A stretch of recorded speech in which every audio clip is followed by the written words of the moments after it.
Tom, are you okay? I lost her. Her? She was going to be this epic, trilogy-worthy character. I was going to be the hottest writer in Hollywood. But I can't get past Act 1! You need some writers group therapy.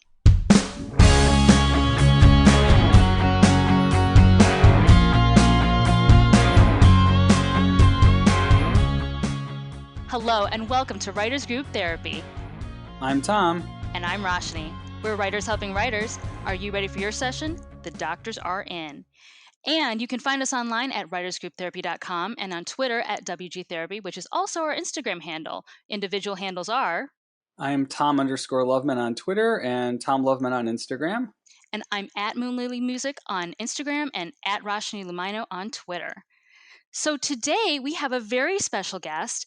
This is really interesting. We did a podcast recently on how to write hard scenes, which was inspired by another guest that we had, Stephen Smith. And one of our listeners had a very interesting comment on our Facebook page about writing hard scenes because she actually works in the therapy world. So we have Carolyn Martin with us today. Hello, Carolyn. Hello. Welcome. How are you? Yay, we're so good.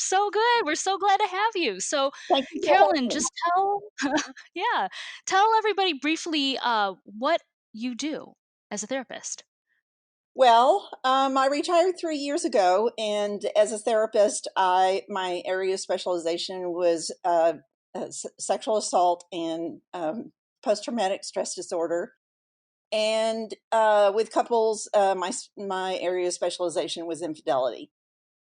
Mm-hmm. And now, my husband and I have been writing for years, and so that's what we've been doing.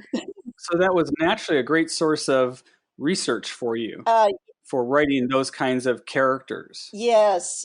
My practice has certainly educated me in ways, in marvelous, wonderful, horrifying ways.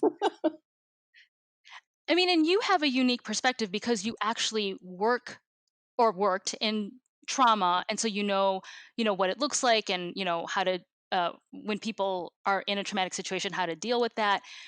What would you say to the layman who's writing? I mean, because I certainly haven't experienced what you've experienced. So how would I write a scene like that?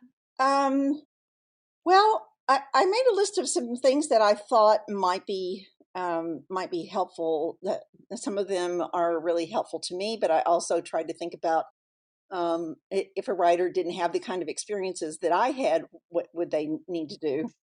And I guess one of the very first things that I would suggest is to be very sure that you want to write this scene, and that are you really prepared to write that scene? And if you're not, do you need some help with writing that scene? Mm-hmm. And then research. I mean, which is something that you talked about on the other podcast. And what I would say is, whatever that topic is that you're going to be writing about, that you research it and then research it some more. That you really, really, really have a deep understanding of what it is that you're going to write about.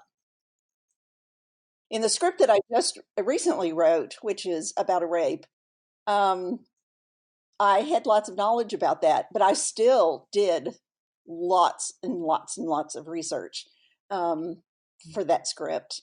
So, I think it takes a lot of knowledge about how to do that. Yeah, I would imagine, Roshni, as an actor, you would also kind of deal with that when you're doing characters, because you would have to understand the character's emotions and physical state and those sorts of things, right? Yes. Yeah, I mean, always researching. Yes. Actors do lots of research. I mean, they talk about that all the time. Do you actually ever consult with actors? I haven't. I have taken an acting class. And in that acting class, people did ask me questions, and I answered them, and we would be in small groups and we would discuss, well, how would I do this or how would I do that? And I told them what would be a typical reaction to a particular thing. But that's all I've done in terms of actors. Mm-hmm.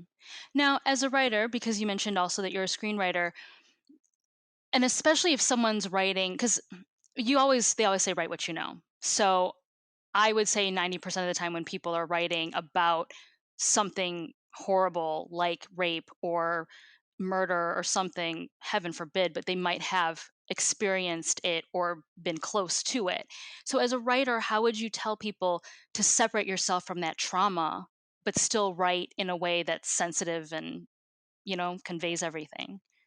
I don't know that I would say to separate yourself. Oh, I, I've I've had lots of clients who have been writers of none of them have been screenwriters. They've written books, and it's been a great cathartic experience for them to be able to write those things. I mean, one of the things that you do with like sexual assault victims is to have them write, and not for publication, but just to do lots of writing. So, I think it can be really helpful to people. In the beginning, they're certainly going to be awashed with all of that feeling, and they may not be able to write, but as they process it, it could be something that could be really, really helpful for them be and make any given scene feel more authentic. I was going to say, when you go to the movies and you see these things or you watch television, how easy is it for you to pick up on whether or not the writers and or actors really know what they're doing? It's usually pretty easy. And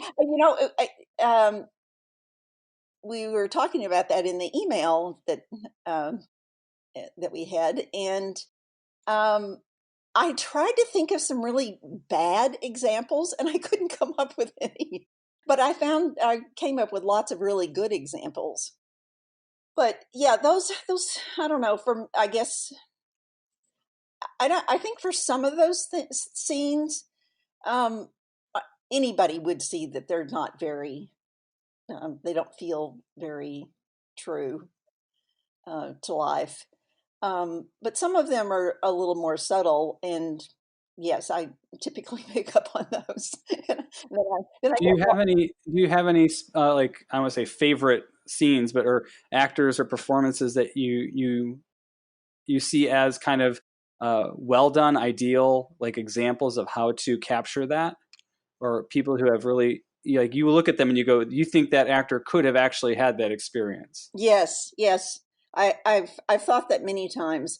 Um, uh, if you haven't seen the MTV series Sweet Vicious, they did so much research for that series on sexual assault and revenge, and some of those scenes are just they're heart wrenching, gut wrenching. They're so real.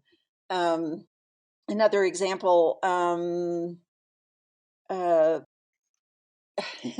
if you've never seen the movie Quills, um, that whole movie is very, very difficult to watch. It's with Jeffrey Rush, and Yeah, I've seen that where the Marquis de Sade is going insane. yes, and the sexual perversions and just the craziness.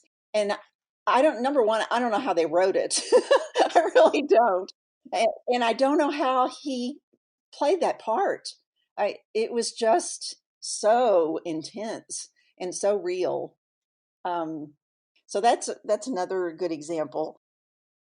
The let's see, Brokeback Mountain. Um, there are scenes in that, especially the scene where oh, yeah. Heath Ledger's character realizes that he's falling in love with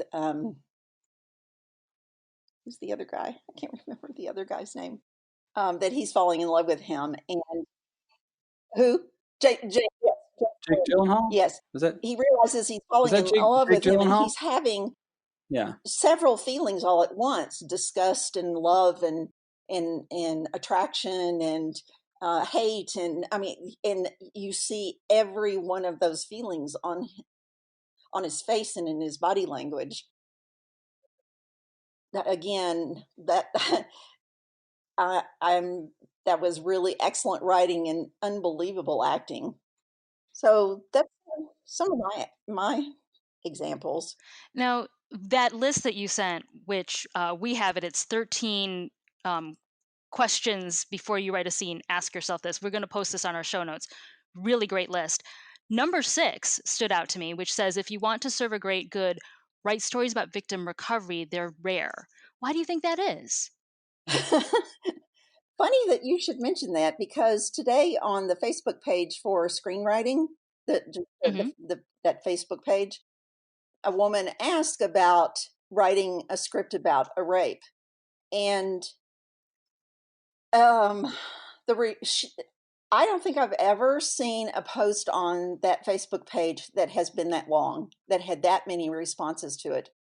And it was a mix of people saying this has been overdone. We don't need to hear these stories anymore. We understand that women have been raped, and then mostly it's women coming back and saying, no, you don't Mm, know our stories. You don't understand our stories. The stories that have been written haven't really portrayed what women go through. I don't know if it's resistance from writers or if it's resistance from producers, directors, um, for writing those kinds of stories. But to see the story of a sexual mhm. assault victim go through the recovery process, I'm not even sure I can think of a script that's ever been written like that, and that's why I wrote the script that I wrote. And what was your what? Do you want to talk about your script, or is that too secret still? No, no, no, I'm putting it out already, so it's not a secret. The name of it is Screaming Angels, and it's about an 18-year-old who is raped, and uh, she can't get justice through the legal system. She begins to think about revenge, and when she finds out that her rapist is going to go on the run, she's desperate to try to figure out how to make him pay for his crime. So that's what it's about. Has a twist ending. Leaves most people at the end of it asking, is revenge, um, is it a kind of justice, or is justice a kind of revenge? Hmm. Interesting. That's cool. That's a good premise. So if people want to find you online or find out more about Screaming Angels, where should they go?